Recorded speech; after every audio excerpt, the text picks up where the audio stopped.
پر همدې موضوع بحث هم لرو. درنو لیدونکو، په بحث کې راسره د سیاسي چارو شنونکی ذکي الله محمدي او د سیاسي چارو شنونکی فرید سیلانی په خپرونه کې دي. تاسو دواړو درنو میلمنو ته ښه راغلاست وایم. ستړي مه شئ، ښه راغلاست خپرونې ته.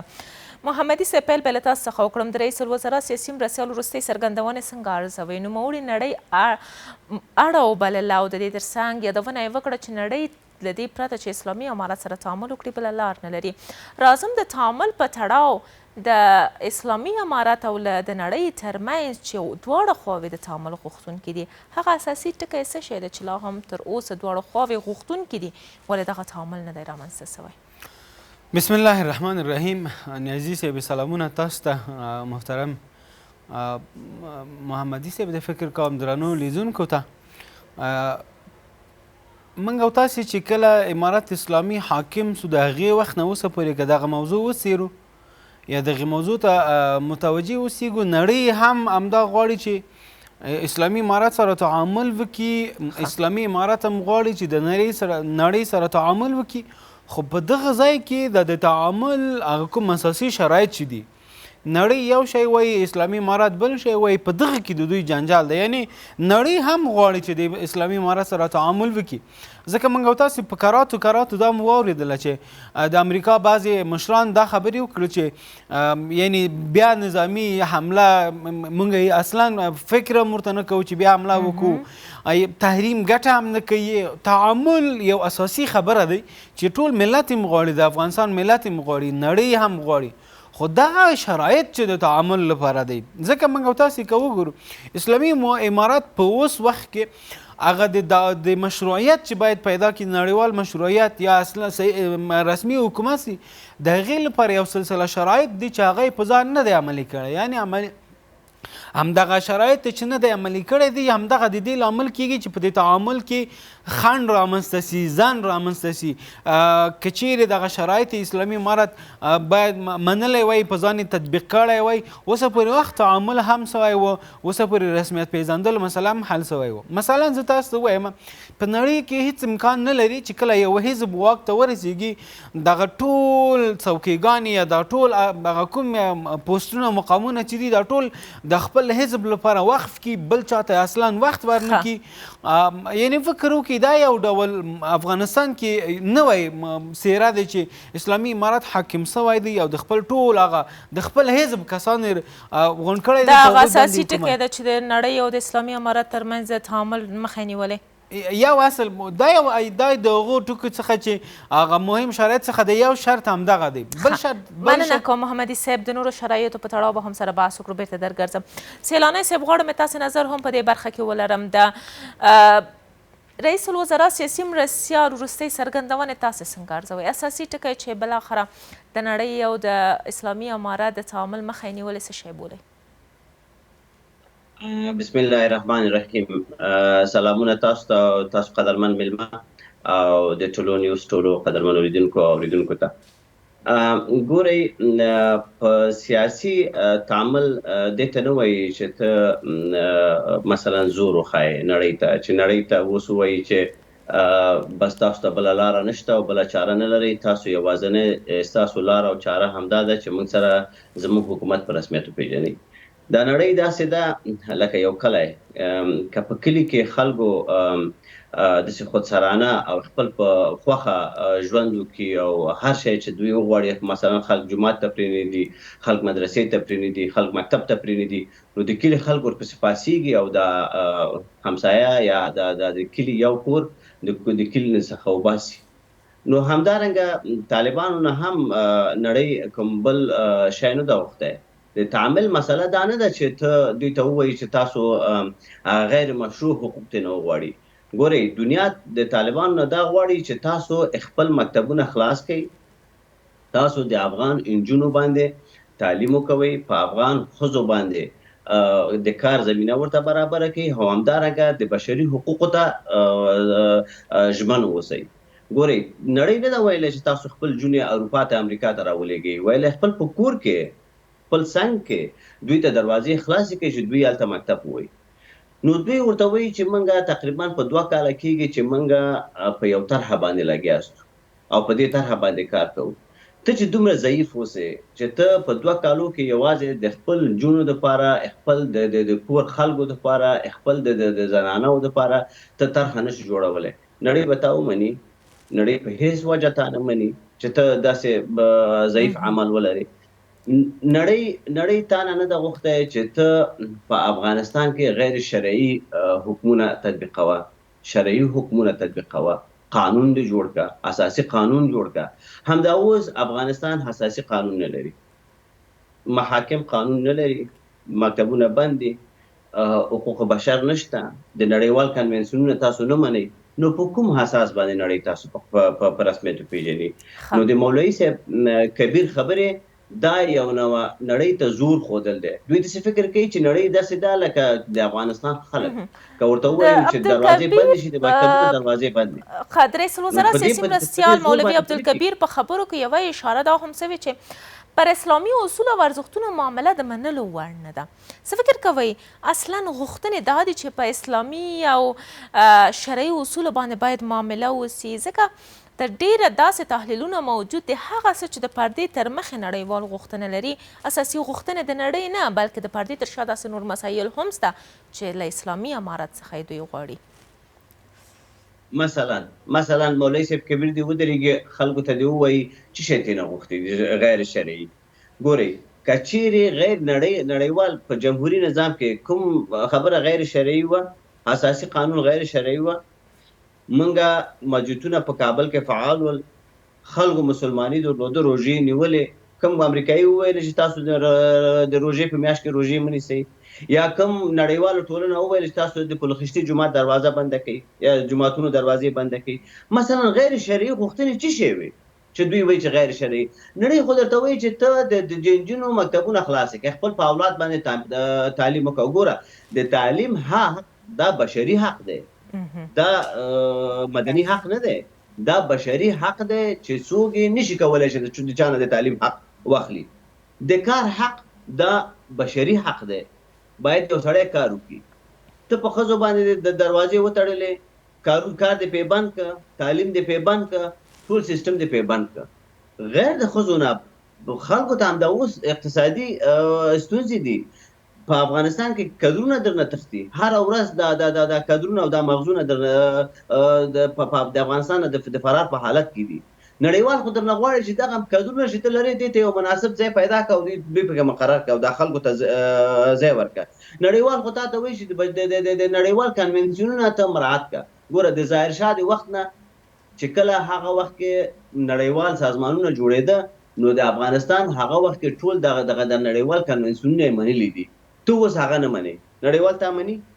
دا غیر شرعي خبره ده. په دې کې غیر شرعي ټکی کم ټکی غیر شرعي ټکی دی چې دوی نړیوال دوی ته ویلی. ډېره زیاته مننه سیلانی صاحب، بیرته درګرځم.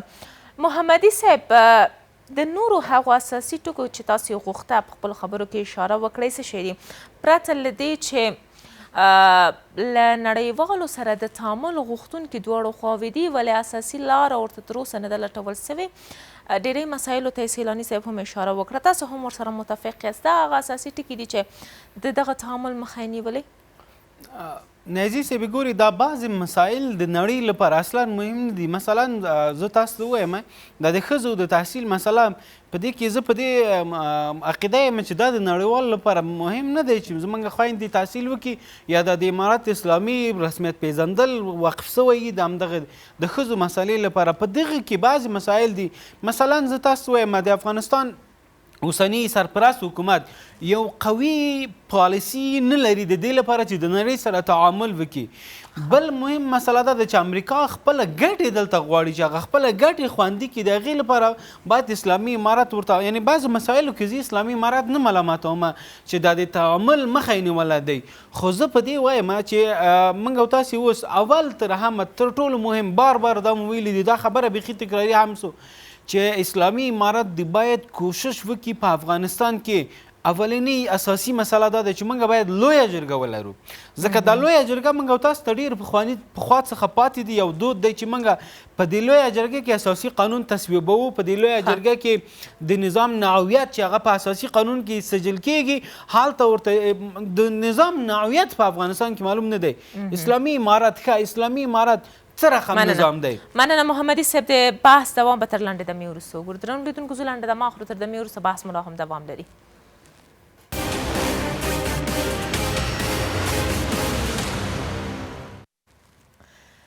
ښه راغلاست درنو لیدونکو، د نیمې ورځې دوام ته بحث مو لا هم دوام لري. محمدي صاحب مهرباني غواړم تاسو ځواب پوره کړم. بحث دلته چې نړۍ اوس یعنی د تحصیل مسله اوس زموږ د نړۍ لپاره مهم دا دی، اصلا د ټوله نړۍ لپاره مهم دا دی چې دا کوم حکومت چې په یوه سیمه کې حکومت کې حاکمیت لري دا خلک باید ترې راضي اوسیږي. که چیرې خلک راضي ونه اوسیږي، مثلا د وګورئ د په قاچاق لاره باندې اروپایي هیوادو ته تګ د افغانستان چې یو ډېر لوی عظیمه کتله د ځوانانو لاړ، په دې کې د هر هیواد لپاره یو ضرر واقع سو. نړۍ اوس دا نه غواړي چې د ده ځای نه د قاچاق خلک راسي، ځکه په قاچاق کې هر ډول جرایم امکان لري کېږي. قاچاق مواد مخدر پکې کېږي، انسان وژنه پکې کېږي، ظلم زیاته کېږي. اوس امارات لپاره پکار دا دی زه هم منحیث دی او افغان دا غواړم چې نړۍ باید تاسو سره تعامل وکړي، نړۍ باید تاسو په رسمیت وپېژني تر څو موږ د بدبختۍ څخه وژغورو. باور وکړئ دغه بدبختي ټول په ملت باندې دی، که نن فقر اقتصادي. محمدي صاحب تاسو په خپله خبره کې یادونه وکړه چې تر ډېره دغه مسایل چې په ظاهره یادونه یې کېږي د نړۍ دپاره تر ډېره مطرح نه دي، دوی غوښتونکي نه دي په افغانستان کې تعلیم وي که نه وي، دوی ته هېڅ مطرح نه ده. امریکا خپلې ګټې لټوي. د امریکا ګټې تعریفول په افغانستان کې آیا له شرعي اسلامي اصولو سره معامله ده؟ بعضې مسایل چې د پردې شاته یې کیدای شي د اسلامي هغه ارزښتونو سره معامله وي، خو زه بیا مسایل که واقعا موجود وي څه فکر کوي ولې نه علني کیږي؟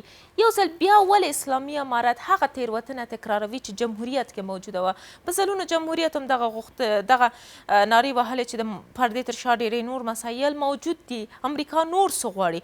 که دغه مسایل بیا هم موجود وي ولې اسلامي امارت ولس سره دغه مسایل نه شریکوي چې بالاخره ولس یې ملاتړ وکړي؟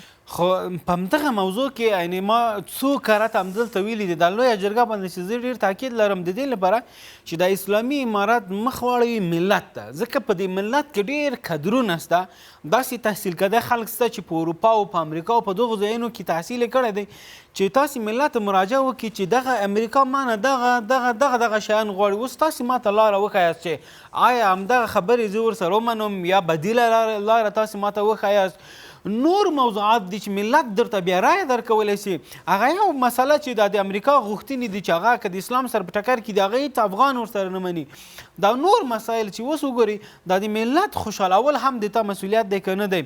که ملت لپاره همدا اوس د کار زمینه مساعد اوسیږي، ملت خپله د تحصیل د دروازې د ملت لپاره خلاصې اوسیږي، دوی آزادانه په توګه تحصیل وکړي، دوی په ازادي یعنې داسې آزادانه توګه دوی وشي کولی وزارت و ریاست و بل موقع دغه کوم پوسټونه چې دي دغې ته دوی ورسیږي، دا ملت به تا ته حل لاره هم ښکاره کوي، دا ملت به تا ته ښه پالیسي هم جوړ کړي. ځکه اسلامي امارت مسؤلینو کې بعضې مسؤلین پالیسي نه لري، یعنې اکثر وزارتخانو کې همدا اوس لاړ سي پالیسي نسته، پلان نسته چې په کومه پلان باندې په کومه پالیسي باندې کار وکړو چې موږ 10 کاله بعد 20 کاله بعد 15 کاله بعد یا د حد اقل د کار اخري پورې موږ باید څه کار وکړو، څه لاسته راوړنې باید ولرو. دغه ټول پالیسیګانې په کدرونو باندې جوړیږي.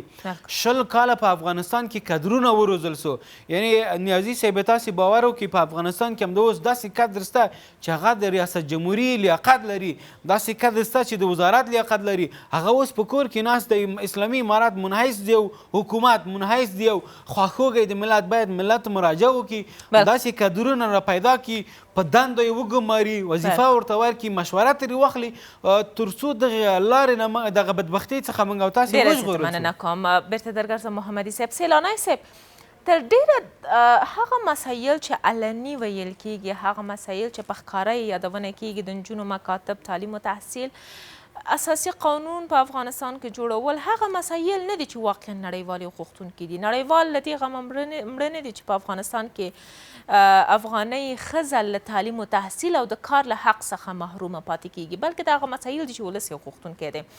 راځم د نړیوالو غوښتنو ته. کله چې د دوی غوښتنې په افغانستان کې تر ډیره مطرح وي او خپلې غوښتنې لري له افغان ولس او افغان اوسني سرپرست حکومت څخه، نړۍ ولې داسې یو بهرنۍ پالیسي نه لري چې بالاخره دوی ته اسلامي امارت بهرنۍ پالیسي ولې نه لري چې بالاخره دوی ته ځواب ویونکی واوسیږي؟ د دوی بهرنۍ پالیسي باید څه ډول وي چې بالاخره هم د دوی ګټې په افغانستان کې په داسې شکل باندې خوندي وي چې د افغانستان ګټې ونه ګواښي او د دې ترڅنګ د ولس په زړه هم حکومتولي ترسره سي؟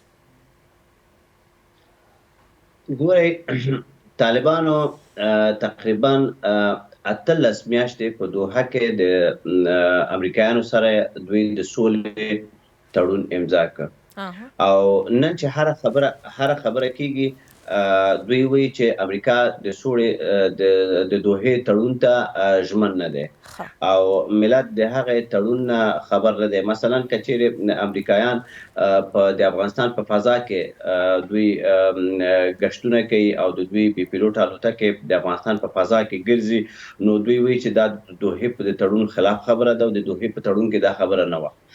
نو اوس هم د پردې شاته نړیوال د طالبانو نه داسې کوم شی نه ده غوښتی چې هغه د اسلامي ارزښتونو سره په خلاف کې وي.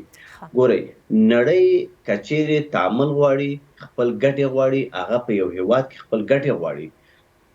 بل ته باید د نړیوالو سره په یو کنونشن کې ځان برابر کې، په یو پلیټ فارم کې ځان نړیوالو سره برابر کې. که چیرې ته په نړیوالو سره په پلیټ فارم کې برابر نشي نو نړۍ دې نه غواړي. مثلا ګوره، اول نړیوال تانه د ملت ونډه غواړي، مثلا داسې یو حکومت غواړي چې هغې کې د ملت ونډه وي.